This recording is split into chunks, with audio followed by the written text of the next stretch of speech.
Hello and welcome back to the Creating Value in Schools podcast with me, Liz Worthen, where we talk about ways to work more sustainably in schools. And today I'm thrilled to be joined by someone whose work I've been following a lot over recent months and always find stimulating, challenging and heartening in equal measures. Sean Harris, aka That Poverty Guy, school leader, author, researcher, and furiously curious about tackling inequality.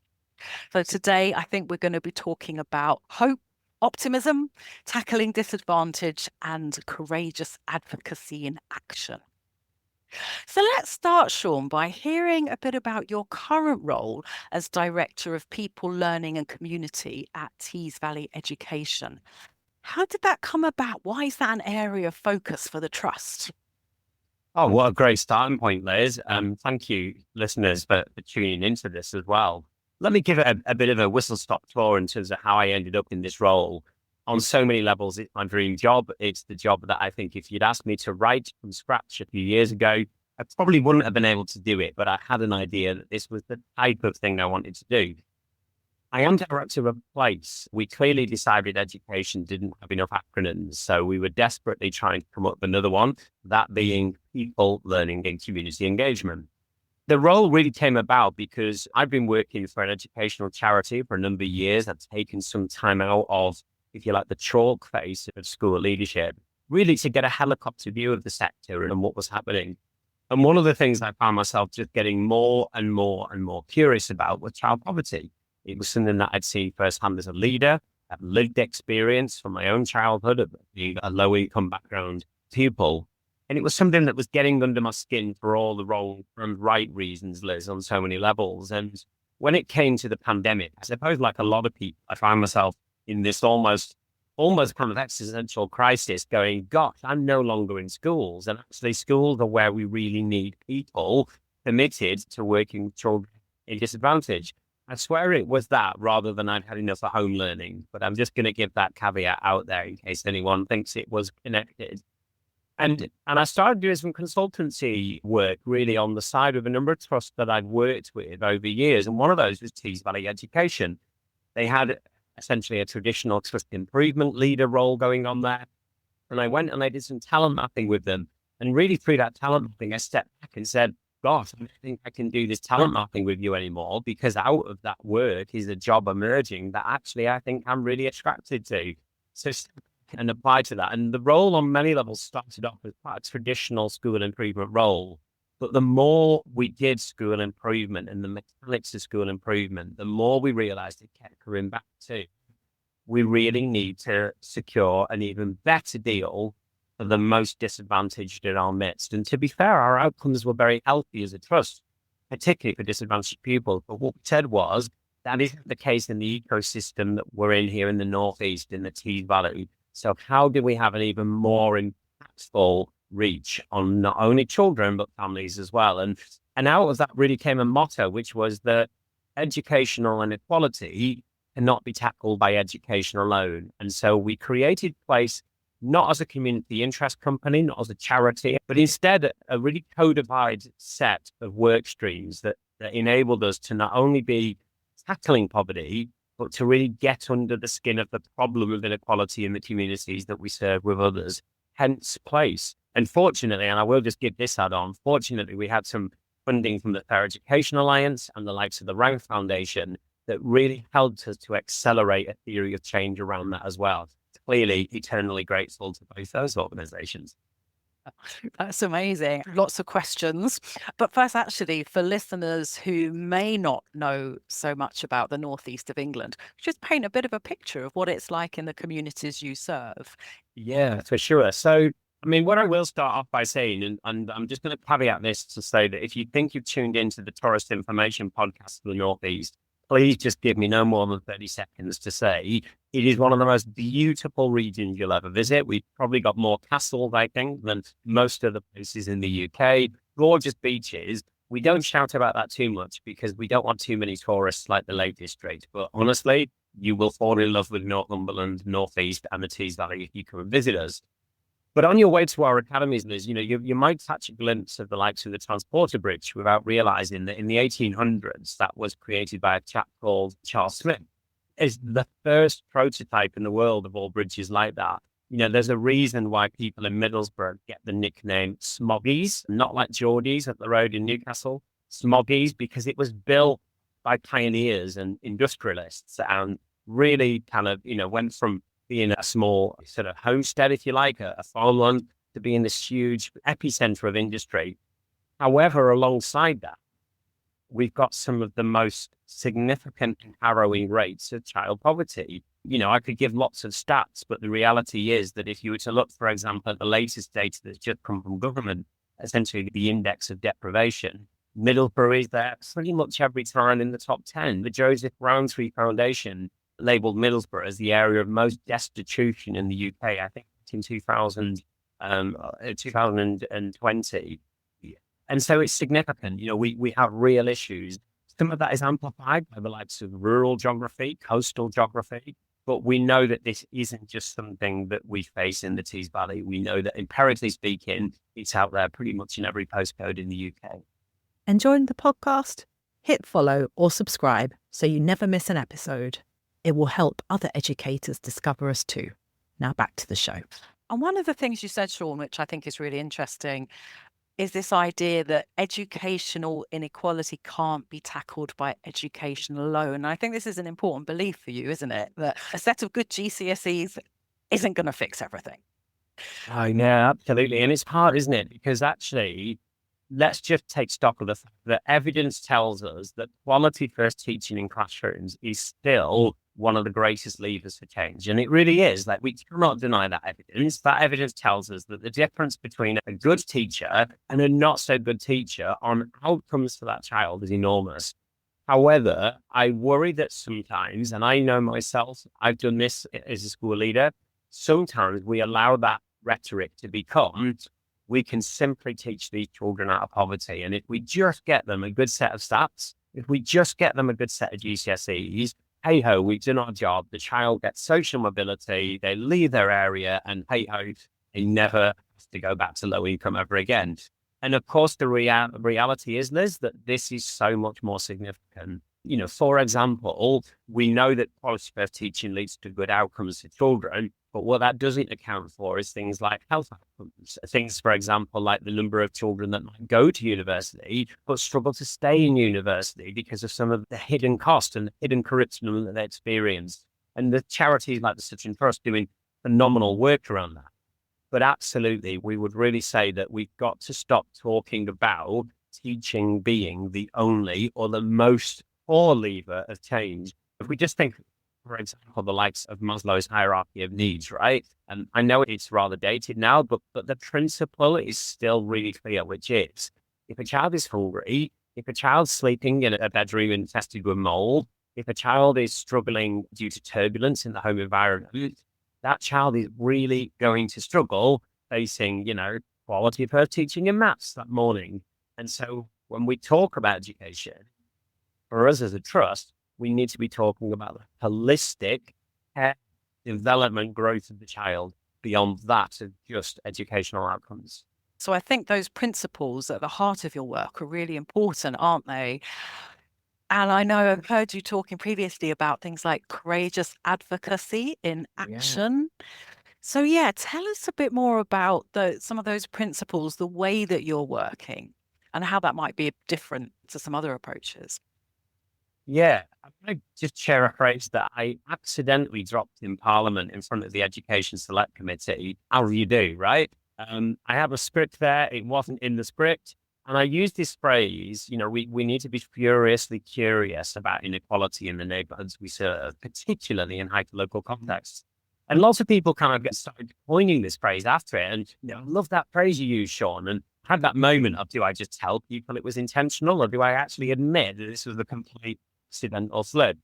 But there is some truth in it, which is we should absolutely feel disjointed, displaced, angry, disappointed, whatever word we want to use in our vocab, around the child poverty rates and inequality in school communities and in broader communities is getting deeper and deeper and deeper. That should be something that unsettles us to the point we want to do something about it.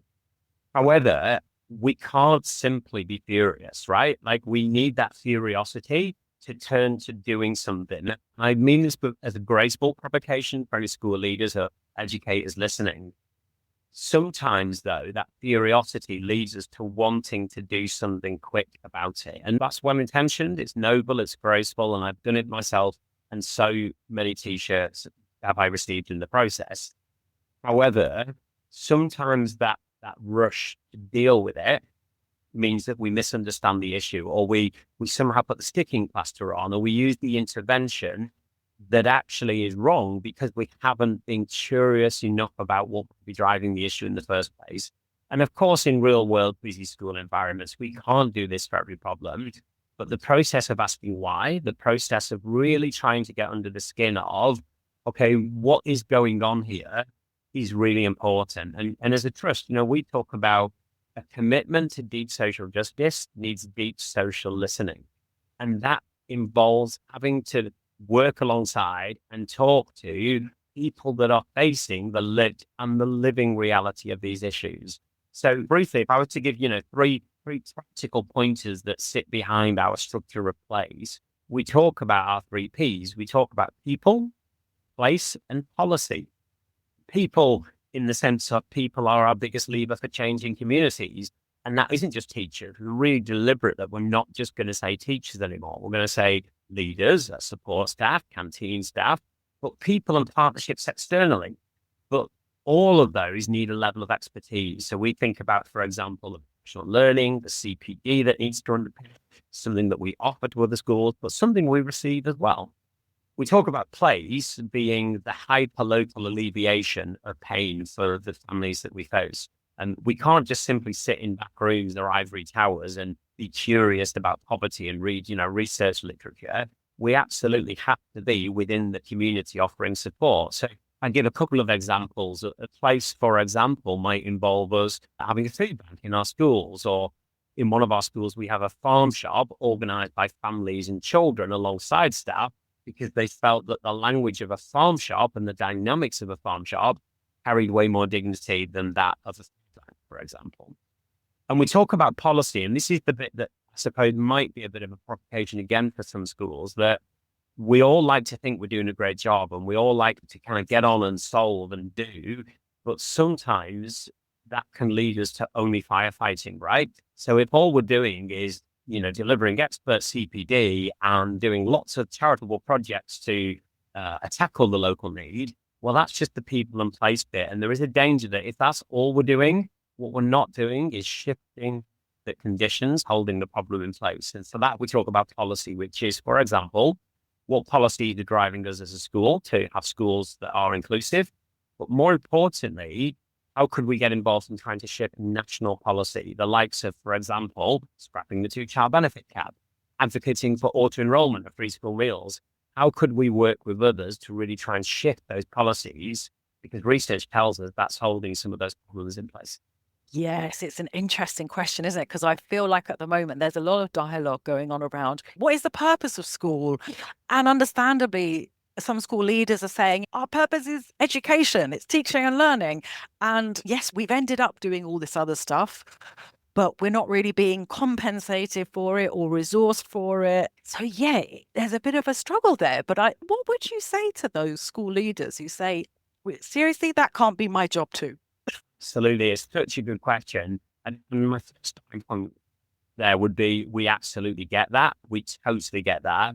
We work in a system that is still so obsessed with being almost furiously curious, less about child poverty and more about the standards of GCSE results that we might get, or the Ofsted rating that the school might get.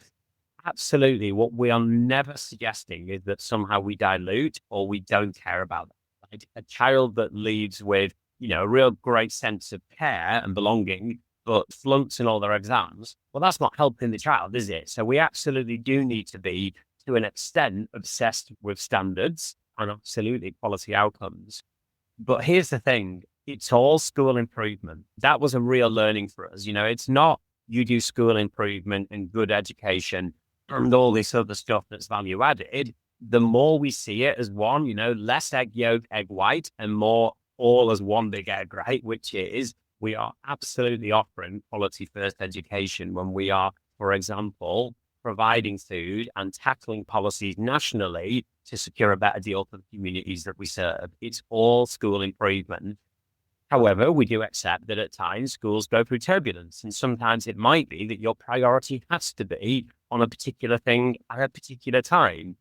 But you should always have that one eye on, what are we going to do in the long term here to really try and shift the narrative for the children that we serve? And the problem with sometimes getting obsessed with, for example, the school year and how much we're going to do in one school development plan in a year is that we go for short-term solutions, right? We go for really cohort-specific interventions. And of course that matters, but we should always be thinking about that long-term goal. One of the things our CEO, Katrina Morley, really pushed us on was to say, what's our 100-year legacy? What's the legacy that we want for this community in a way that means that we're passing the baton on to others another 10, 20, 30 years down the line? Because what we should be trying to do here is shift the narrative of the communities that we serve. And she talks about the importance of seeing ourselves less as educators and more as civil architects. That's a very interesting term. And I feel like that actually resonates with, say, some of the things that Leora Cradas of CST might talk about as well, isn't it? As schools as having that role as civil institutions. Tell us, what does that look like in practice? Yeah, great question.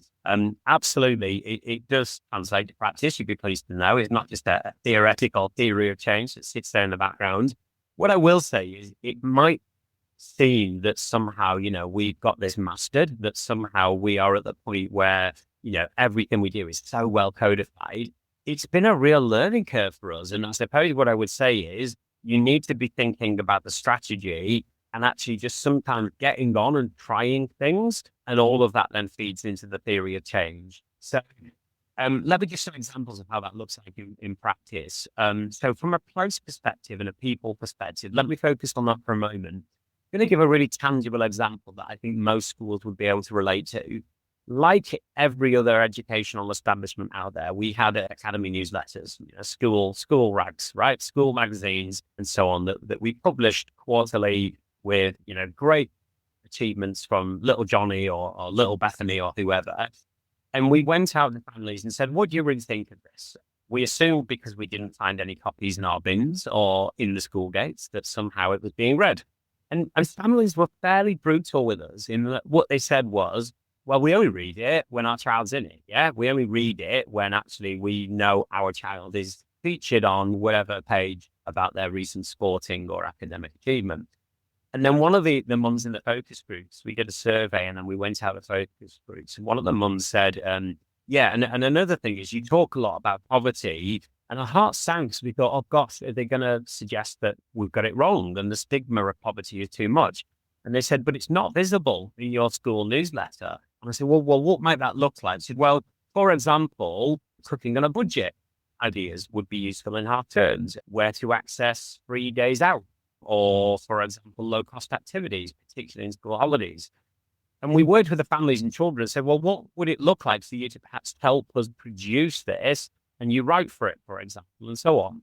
We now have eternally community magazine that is run by children and families, local industries as well contribute that, local charities and our teaching staff. Something we're really proud about because it's just a really tangible example of how listening to the needs of families instead of just putting our agenda across. And I'll give quite a harsh thing that was said in one of the meetings. One of the parents said, you print it on posh paper. And what she meant was we chose a high stock glossy paper because it looks good for external stakeholders. Yeah. What we hadn't considered was to actually families as our primary stakeholder, the craft activities we provided in the newsletter, they couldn't use a pen on because the paper was too glossy. So we now have high quality paper, but a stock paper that allows for them to do that. And I think it's just a great example of how sometimes we do well-intentioned things in schools, but it lands badly because we haven't considered the problem or working with those who've lived experience of this stuff. A couple of examples. We have funding from the National Lottery Community Foundation to really develop what we call our TOC, our theory of change and collaboration. You can see, like all educators, we love a good acronym, theory of change and collaboration. And what we said was we knew sleep hardship was an issue in our communities, but we didn't have the data to hand because no one had really done a hyper-local lens on that. So we worked with Zarak, the National Lottery Community Fund, and also the Sleep Charity to establish a Zarak Workers, is a bed poverty charity set up by an educator in Leeds. We now have a system whereby all families, not just in our schools, can refer to Zarak, be referred to Zarak by support staff in those schools. They receive a brand new bed and a mattress. They get a sleep training education, essentially, as a school as well, and in families.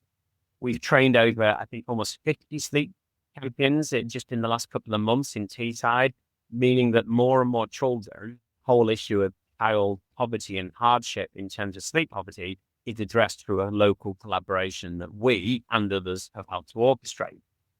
Let me give one third final example. And these are just, what I wouldn't want educators to think is, all right, I now need to go and do that. What I would say is these things have come from us being curious about the problem and realizing where the real gaps were. One of the things was children said to us, well, we like taking part in research and learning about things like poverty, but actually don't just use us as research guinea pigs. We want to do something about it as well. So we have a system called Placemakers, a program Placemakers, where children identify some of the local inequalities that they care about and that they themselves are furiously curious about. And I'll give an example of the children who, working with their friends, realized that most of them read only David Walliams books. And they said, well, why is this?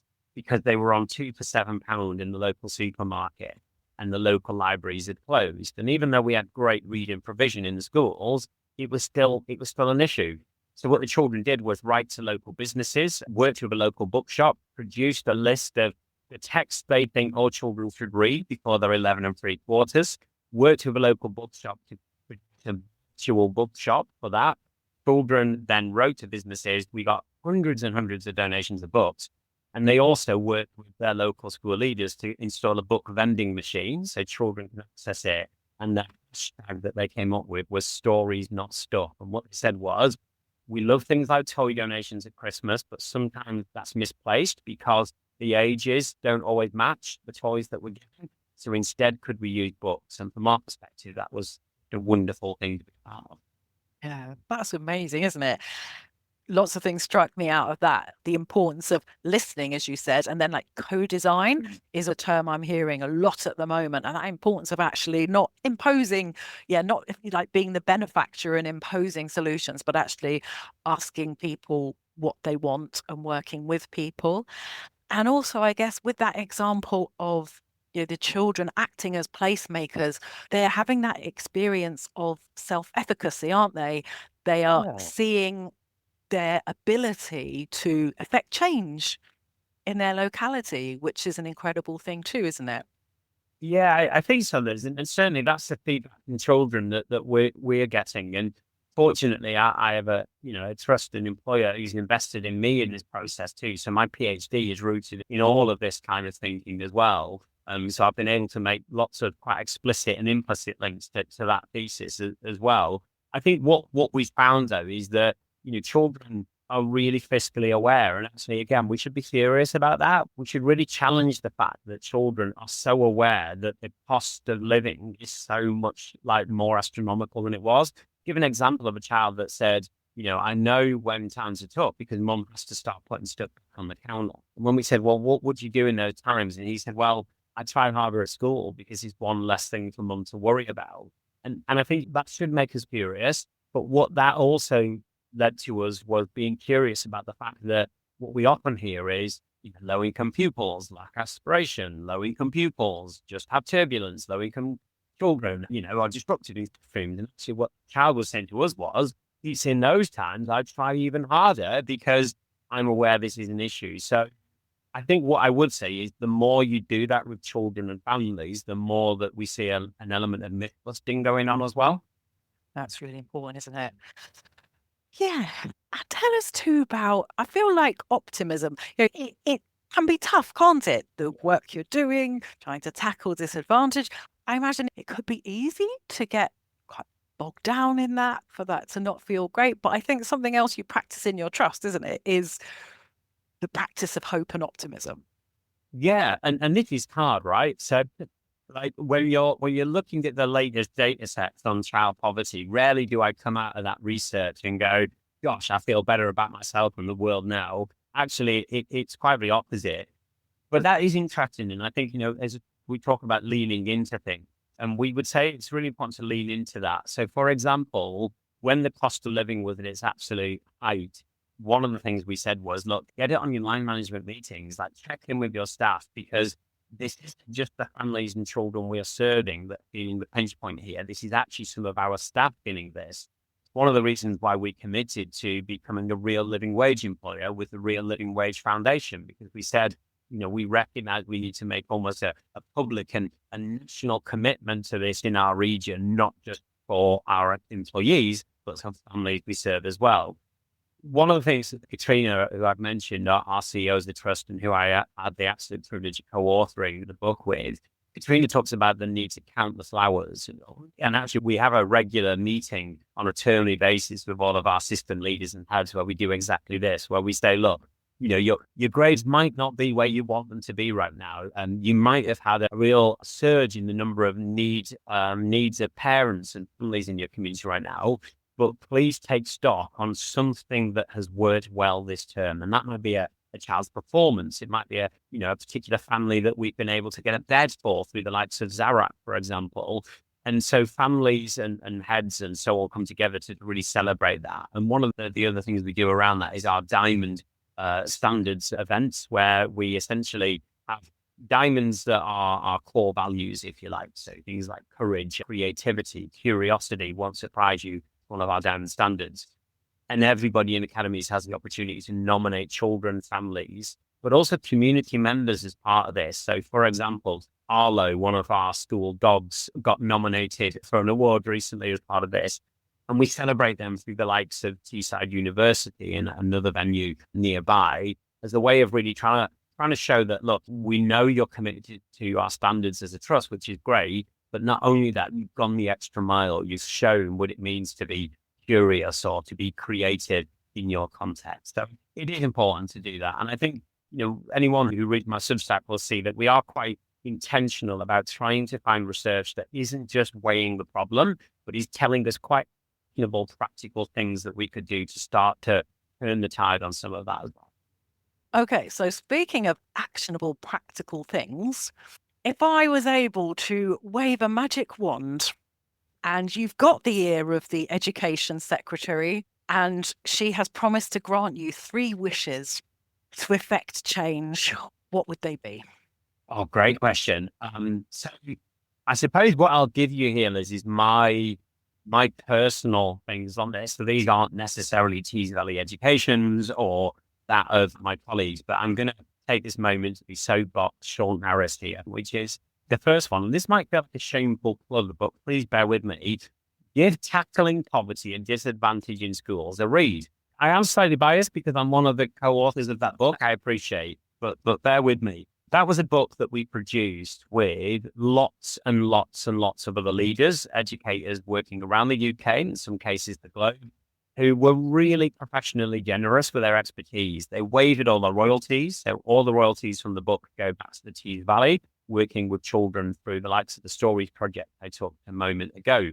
So in that sense, I feel like I can give this a hard sell without it feeling terribly un-British. And what I am going to say is this. It's a book that is rooted in research.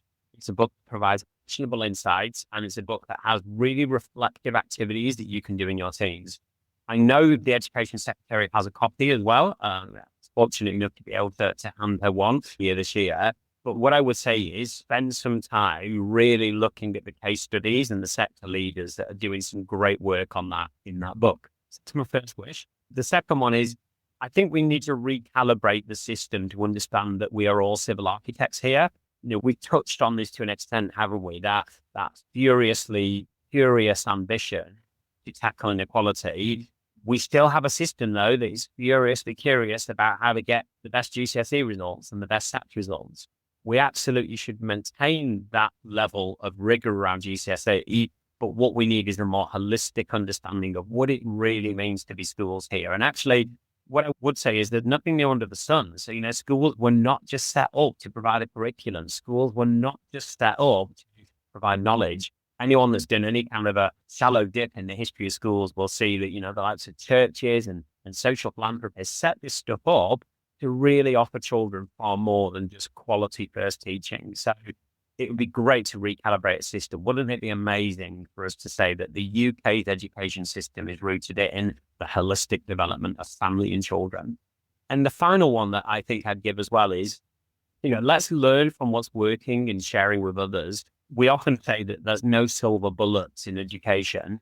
That's absolutely bang on. But there are some shiny examples of what is making an impact, to give some examples of the likes of the Reach Foundation, Right to Succeed, the Fair Education Alliance, Tees Valley Education, many others who are doing some work here that is making a difference. And there's a slight 3.2 stat, if I may, breaking the genie wishes here of only 3, which is we do need to graciously and perhaps to an extent ungraciously disrupt the profession to an extent that there's those schools, trust settings that are not value aligned on this stuff. Johnny Utley has done some great work at the Education Alliance on really speaking about here the need for us to call out those educators and system leaders that are just not seeing this. And actually, we know that there's practices out there in the profession like off-rolling, for example, which are just not helping. And sadly, it's those with less who are impacted the most by those kind of decisions. So what I'd say there is let's learn from what is working. Let's call out when it is actually not value aligned.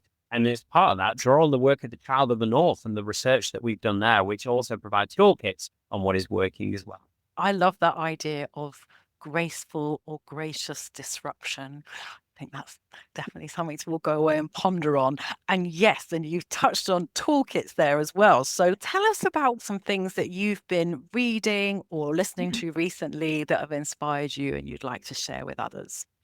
Yeah. So one of the things I feature on my Substack, and it is completely free for folks to access as well, is a couple with a change maker. And it comes back down to your point about optimism. I was aware that Substack was getting more and more and more depressing. And I thought, how do I keep the line of optimism here? And the Couple with a Change Maker series was born from people who were just doing great work that I think deserve a spotlight on that.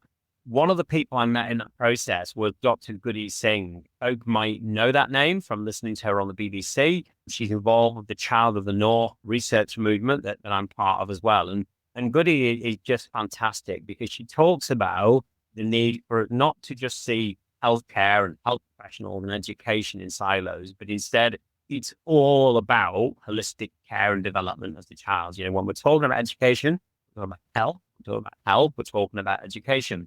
And she's done a few things. So the first thing I'd say is read that blog that she's done over on my Substack. But one of the other things that she's done as part of this is some work with the BBC and a series really looking at the ages of the child. And she spent time in the likes of Hartlepool looking at how hardship is really impacting the lived and the living reality of those that are facing hardship on a day-to-day basis. So I find myself just obsessed with Goody's work, the work that she's doing, but also because what she does is do things in such a way that she's not a solo artist. So she's really big on this idea of collaboration with a capital C. And so you'll go into Goody's work and you'll just find a plethora of the amazing people and networks and organizations that are really trying to shift the tide on this stuff. So I would recommend looking at her work with the Child of the North and tuning in to her radio program. It's called 3 Ages of Child, isn't it? It was Radio 4. So yeah, available on BBC Sounds. And for those who want to follow your Substack, That Poverty Guy. That's it. Lots on there. Subscribe free on a Monday morning. You'll get a drop of the latest research, news and insights, but you'll get various blogs and resources from me. And I've already mentioned it's free, but I'm going to mention it again. Fantastic. Sean, thank you so much. It's been such a pleasure to talk to you and listen. And again, yeah, you've given us provocations and also ideas for practical positive action. Brilliant. Thank you so much. My pleasure. Thank you for listening.